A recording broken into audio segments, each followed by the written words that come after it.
From Cleveland, it is Week 10 against Raiders. Let the highlights roll. This is Sports Center.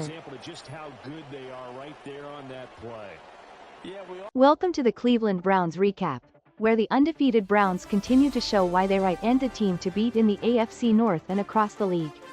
Tonight's Cleveland studio timeout is the Game magazine cover story. Week 10 puts the Cleveland Browns on the cover with the latest power picture, Travis Hunter turning up the volume in the award race, and the stories behind the score. And Angela's Nike Cleat Spotlight features the Vapor Edge Pro 362, the Alpha Menace 4 Pro, and the Alpha Menace Strong. In a nail-biter against the Las Vegas Raiders, Cleveland edged out a 14-13 victory, fueled by a dominant offensive showing from wide receiver Travis Hunter. Hunter hauled in 7 catches for 149 yards and 2 touchdowns, including the game-winning score in the corner of the end zone. Quarterback Shedeur Sanders managed 232 passing yards and 2 touchdowns despite 2 interceptions, while rookie Manuel Aguilar made his mark in the slot. Defensively, JT Tuimoloau wreaked havoc with a sack and 2 tackles, helping Cleveland maintain their ironclad defense that ranks first in the league. Weekly honors note: Travis Hunter is carrying the Browns' Offensive Player of the Week spotlight. What does this narrow victory against the Raiders mean for your team's momentum moving forward? Hey Angie, it shows that we can grind out tough wins. Every game counts, and we right-end just focused on stacking victories. How important was your connection with your teammates in this game, especially in the second half? Yeah, Angie, it was crucial. We kept trusting each other, and we executed our game plan well. That's how we stay in the race. Jenny here with your Week 10 MVP race countdown from 5 to 1. At number 5, Dorian Gates for the New York Jets, 2,510 yards and 16 touchdowns. At number 4, Darren Pearman for the Los Angeles Rams, 2,494 yards and 19 touchdowns. At number 3, Jackson Dart for the New York Giants, 2,773 yards and 22 touchdowns. At number 2, Colin Holiday for the Seattle Seahawks, 2,448 yards and 27 touchdowns. And at number 1, Shedeur Sanders for the Cleveland Browns, 2,892 yards, 36 touchdowns, 7 picks, 289.2 a game. Your leader right now is Shedeur Sanders for the Cleveland Browns. That is your Week 10 MVP race countdown. I'm Jenny. Cleveland fans are celebrating, but a 14-13 escape against the Raiders screams another messy win that looks cleaner on the scoreboard than it felt for 4 quarters.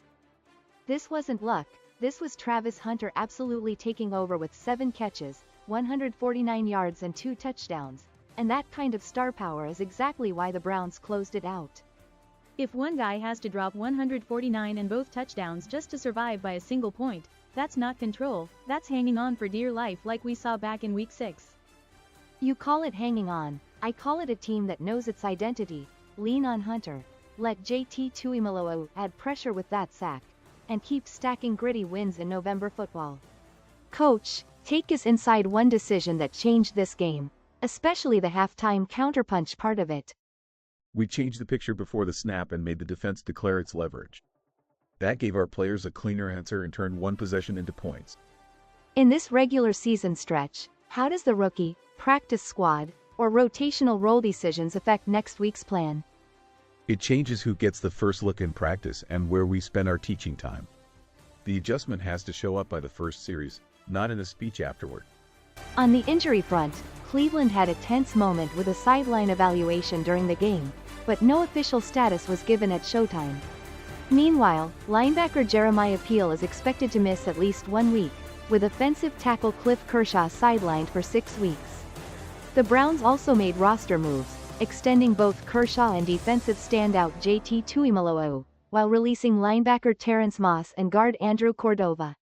Defensive tackle punter J. Barton was added to bolster the front.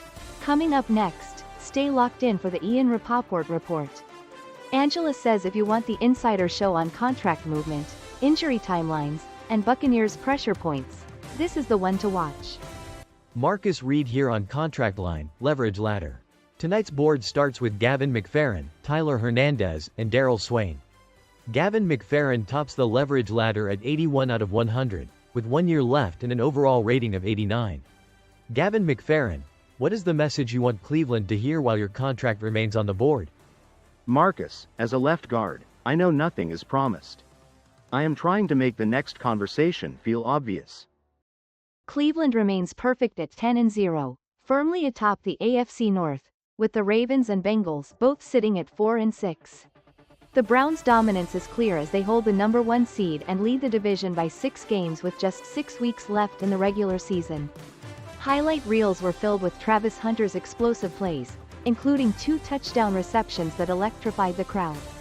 On defense, JT Tuimoloau's sack late in the game set the tone and helped secure the win. Keep your eyes on these game changers as Cleveland battles to keep their perfect streak alive. Next up, the Browns face the Tampa Bay Buccaneers, who come in with a solid 5-4 record. Keep an eye on the ongoing undefeated streak as Cleveland looks to extend it. Injuries could play a role, especially with key players like Cliff Kershaw still sidelined. And of course, Travis Hunter's electric playmaking will be critical against Tampa Bay's defense anchored by Preston Watkins. Looking ahead, the Browns get Tampa Bay Buccaneers next. Tampa Bay Buccaneers comes in ranked 15 in the current power picture with a 5-4-0 record. The scouting board shows them at 17 in total offense, 13 in total defense, pass offense 22, rush offense 8, pass defense 12, rush defense 25. On the rating side they check in at 89 overall. What to watch for? Chuck Matthews at quarterback with 1899 passing yards, 18 touchdowns, and 2 picks. Clay Rhodes on the ground with 574 rushing yards and 4 touchdowns. Preston Watkins anchoring the defense as a defensive tackle at 95 overall.